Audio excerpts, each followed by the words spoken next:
Halo pemirsa, apa kabar? Bertemu kembali bersama dengan Mama Zidni sore ini.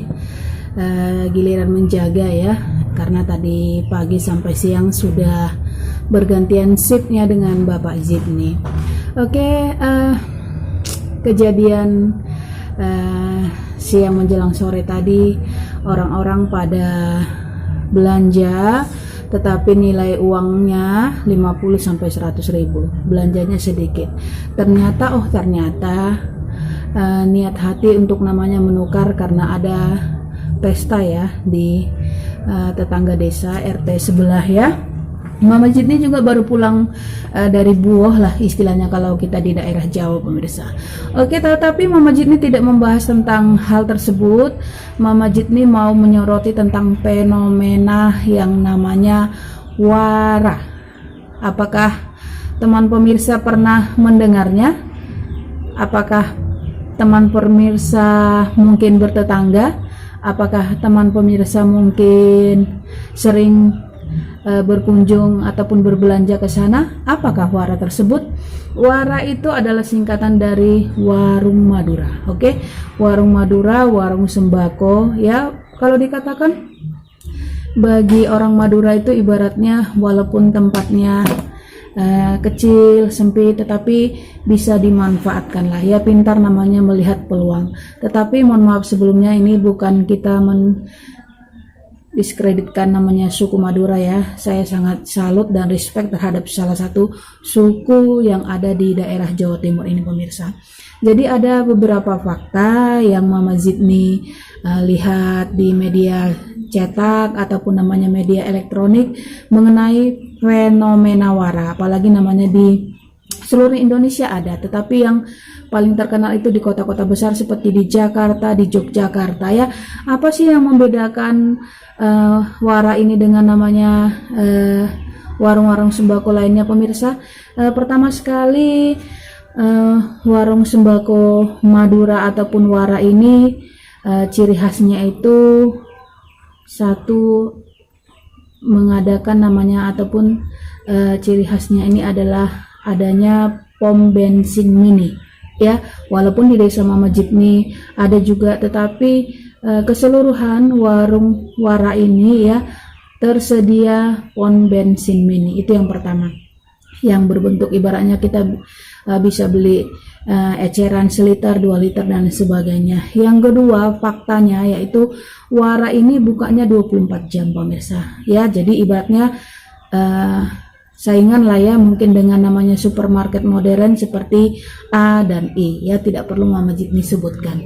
Terus yang menarik sekali fakta yang ketiga, warung Madura ini pemirsa, warung sembako Madura ini bergantian shiftnya ya. Jadi mereka tidak mempekerjakan orang pemirsa, tetapi gantian antara mungkin suami dan istri kah, mungkin ibaratnya anak ataupun dulur ataupun saudara lainnya. Seperti itu sistem namanya kerja sama mereka.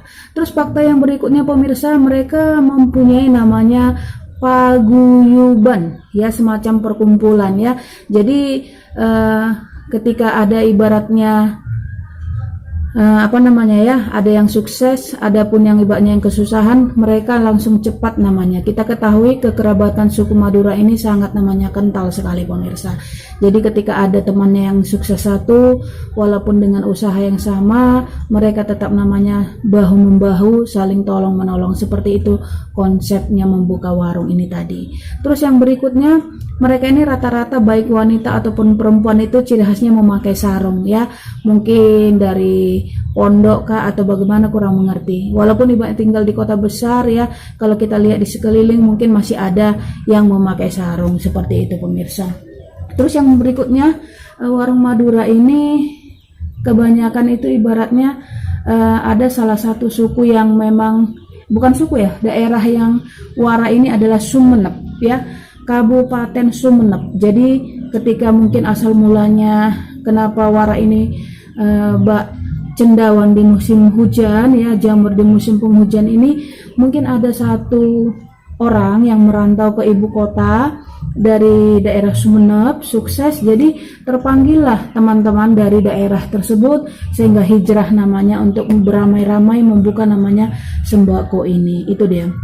Terus yang berikutnya, penjaga warung Madura ini tidak ditemukan membawa anak yang hamil. Jadi memang ibaratnya mungkin situasi di desa, suatu situasi ekonomi di perkampungan,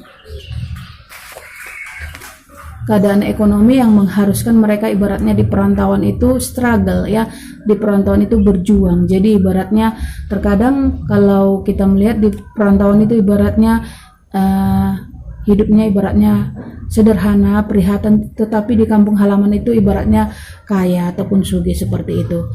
Jadi yang kita bisa petik daripada ibaratnya warung Madura ini tadi, ada beberapa fakta terus yang mencengangkan pemirsa, ketika di masa pandemi ataupun corona ada pembatasan namanya jam operasional perkantoran, pertokoan, warung-warung dan sebagainya, menguntungkan namanya warung Madura ini tadi pemirsa, karena biasanya seperti mungkin supermarket modern biasanya bukanya jam 6 sampai jam 9 malam, terkadang kan dipangkas waktu operasionalnya. Kalau warung Madura ataupun toko-toko kecil kelontong lainnya tidak diperlakukan namanya jam buka tutup, jadi menguntungkan sekali. Jadi mungkin bisa menjadi saingan kepada supermarket modern. Terus mereka juga melengkapi pemirsa, yang menjadi ciri khasnya tidak menjual namanya sirup juga pemirsa. Merek sirup apapun tidak ada, tetapi rokok merek apapun pasti ada. Dan biasanya ciri khasnya mereka itu menyusun rokok itu posisi tidur seperti ini gitu dia. Jadi juga menjual beras ya, berasnya itu biasanya ada wadah kaca, dan ciri khas yang utama itu pom bensin ini.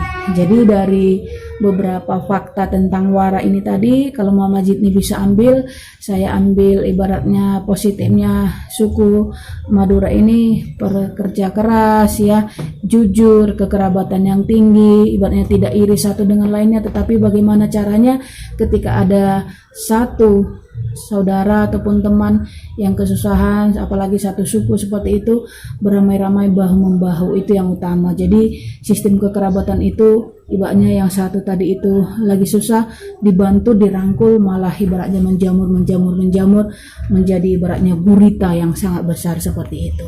Oke, inilah pemirsa fakta tentang wara ataupun warung Madura. Semoga penjelasan tentang fenomena ini bisa menjadi referensi buat kita yang mau buka usaha, walaupun tempatnya kecil tadi, bisa dengan kerja keras, dengan disiplin bisa berhasil. Sampai jumpa vlog Muhammad Jidni selanjutnya. Assalamualaikum warahmatullahi wabarakatuh.